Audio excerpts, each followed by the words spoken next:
Here's something that will mess with your head a little bit. For the majority of human history, nobody used deodorant, not because they couldn't be bothered, but because it literally did not exist. And the person who finally invented it was not a doctor, was not a scientist, was a teenager. So before we get into any of that, just think about this for a second. Humans have been around for hundreds of thousands of years. We built the pyramids, we wrote philosophy, we composed symphonies, we mapped the stars. And somehow, it took us until 1888 to figure out that maybe we should put something under our arms. We cracked the code on a lot of things before deodorant. The printing press, 1440. The steam engine, 1700s. Anesthesia, 1840s. Deodorant, 1888. It showed up around the same time as the Eiffel Tower and the invention of the drinking straw. Just let that sit for a moment. So today, we're going to go all the way back through ancient Egypt, through Victorian England, through one of the most clever and sneaky marketing campaigns in American history, to answer the question, who actually invented deodorant, and why did it take so long? Because the answer is honestly wild. Part 1. The world before deodorant. Right, so let's paint a picture of what life smelled like before any of this existed. For most of human history, body odor was just part of life. It was normal. It was expected. People didn't think of it as a problem to be solved. And here's the thing, that's not as disgusting as it sounds, because people also bathed a lot less, ate very differently, worked outdoors, and weren't packed into underground tubes with 400 strangers for their morning commute. That said, people weren't completely unbothered by smell. Ancient Egyptians, for example, were actually pretty into personal hygiene. They would shave their body hair, not just for aesthetics, but because they understood that hair traps bacteria, and bacteria causes smell. Smart, honestly. They also used scented oils, rubbed spices under their arms, cinnamon, citrus, that kind of thing, and some historians believe they used a paste made from carob, incense, and ostrich eggs, which is a choice nonetheless. The Romans and Greeks, they were big on public baths, less about masking the smell, more about just washing it away, regularly and communally. In ancient China, perfumed powders made from things like cloves and herbs were common. And in medieval Europe, heavily scented clothing and perfumes were used by the wealthy, partly for the smell, and partly because bathing was actually considered medically risky at certain points in history. So, perfume was doing a lot of heavy lifting. But here's what none of these things were doing. They weren't actually stopping body odor at the source. They were covering it up, masking it.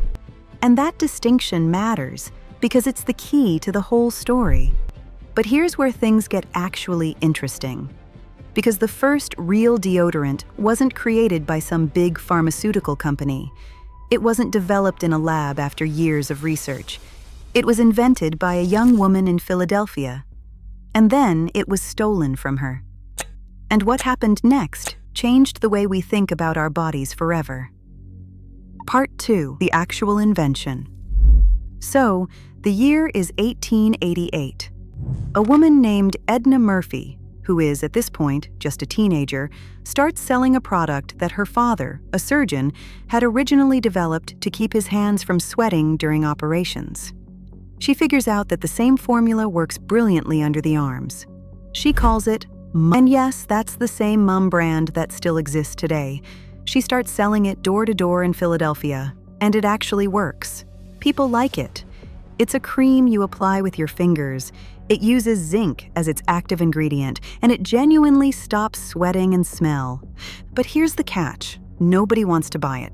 Not because it doesn't work, but because the entire concept is awkward.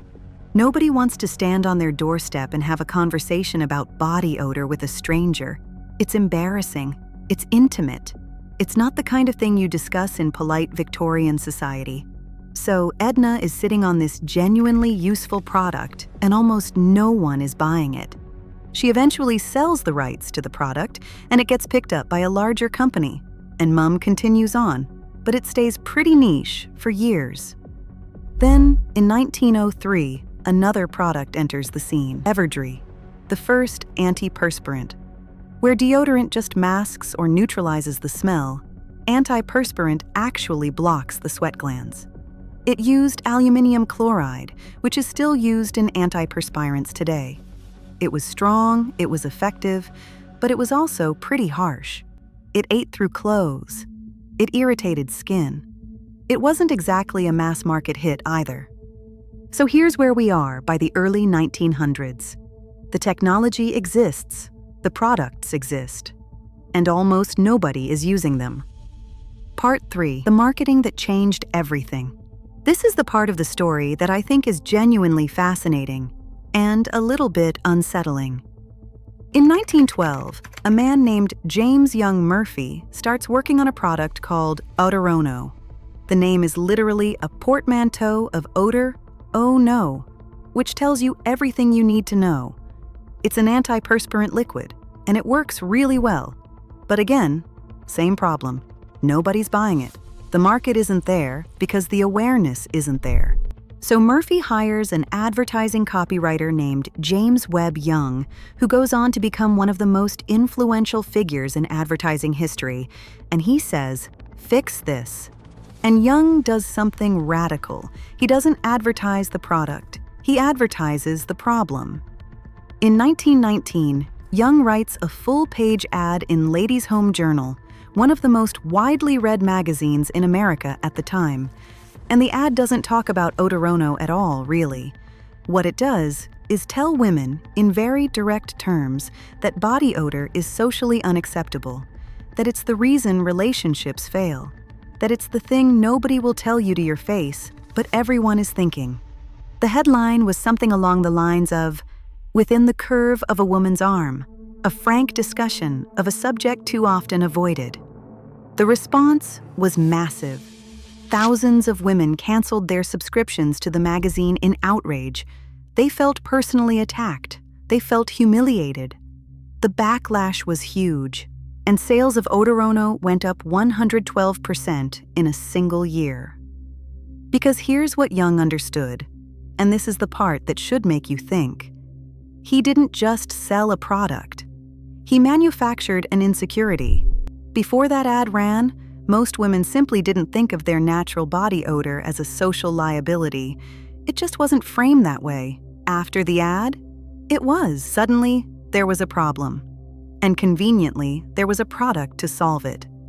The same playbook was rolled out for men over the following decades. By the mid-20th century, deodorant and antiperspirant use had become completely normalized across the Western world.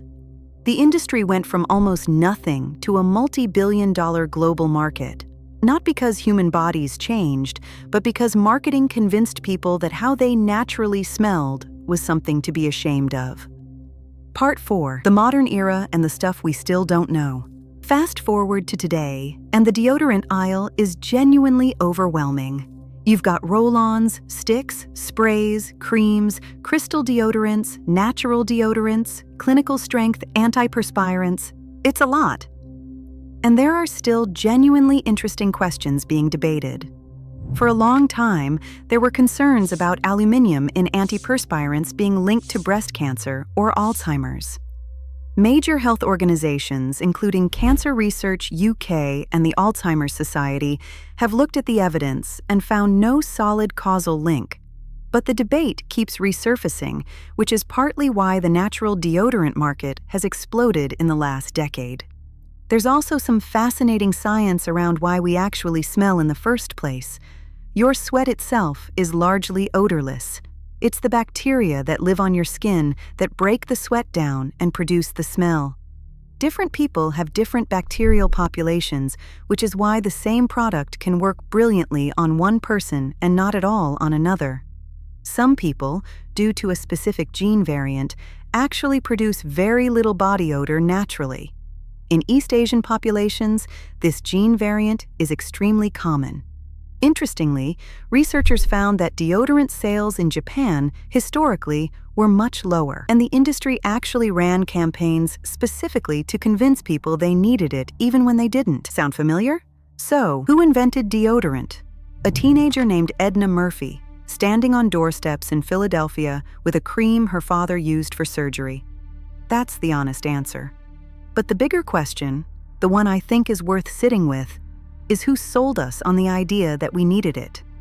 Because that story is less about chemistry and more about how easy it is to convince people they have a problem that needs fixing. Which isn't to say deodorant is bad. Honestly, I'm very pro-deodorant. I think we can all agree on that. But next time you reach for that stick or that spray in the morning, just know, someone worked very hard to make you feel like you had no choice. If you found this interesting, the rabbit hole goes way deeper. The history of hygiene, the history of advertising, the history of shame. All of it is connected in genuinely surprising ways. Hit subscribe if you want more of this kind of thing, and I'll see you in the next one.